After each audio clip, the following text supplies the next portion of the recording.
छोटी हाँ पठान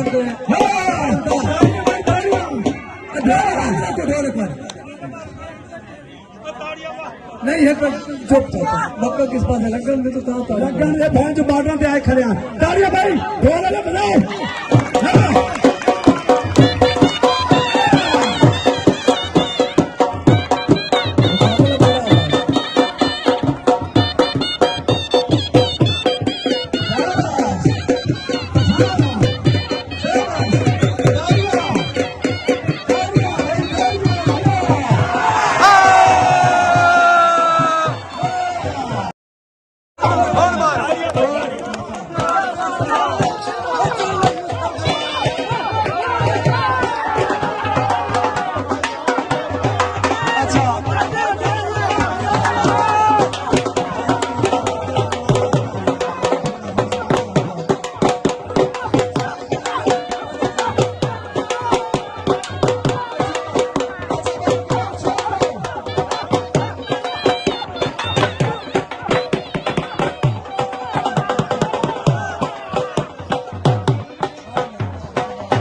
भाई मुमताज चाचा आ गई तू साढ़े जना मेले नु चार चांद आए ने यकीन मान